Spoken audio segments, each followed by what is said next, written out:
ஓம் நம சிவாய. அனைவருக்கும் வணக்கம். நான் பிரணவ். நான் இன்று லிங்காஷ்டகம் பாராயணம் செய்ய போகிறேன். அனைவரும் லிங்காஷ்டகத்தை கேட்டு சிவபெருமானின் அருளை பெறவும்.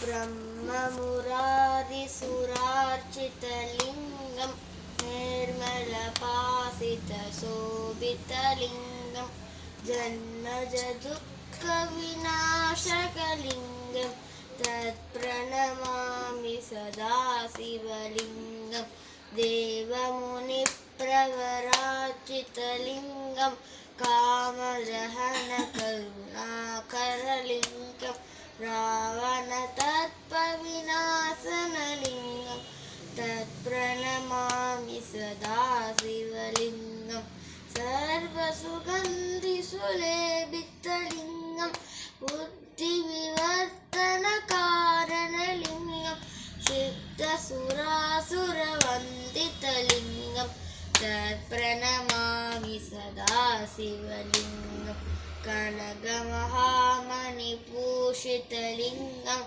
பணிபதி வேஷ்டித சோபிதலிங்கம் தக்ஷசுயஜ்ஞ விநாசனலிங்கம் தத் பிரணமாமி சதா சிவலிங்கம் குங்குமசந்தனலேபிதலிங்கம் பங்கஜஹார சுசோபிதலிங்கம் சஞ்சித பாப விநாசனலிங்கம் தத் பிரணமாமி சதா சிவலிங்கம் தேவகணார்ச்சித சேவிதலிங்கம் பாவை பக்தி பிரதேசவலிங்கம் தினகர கோடி கிருபாகரலிங்கம் தத் பிரணமாமி சதா சிவலிங்கம் அஷ்டதலோவதிவேஷ்டிதலிங்கம் சர்வசமுத்தவ காரணலிங்கம் அஷ்டதரித்த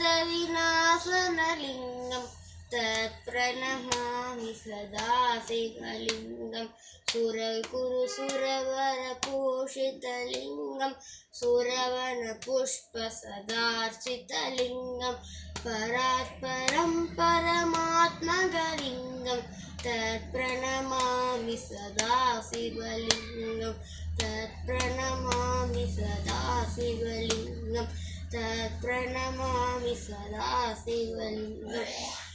இந்த வீடியோவை பார்த்தவர் அனைவரும் லைக், ஷேர், சப்ஸ்கிரைப் செய்வோம். நன்றி.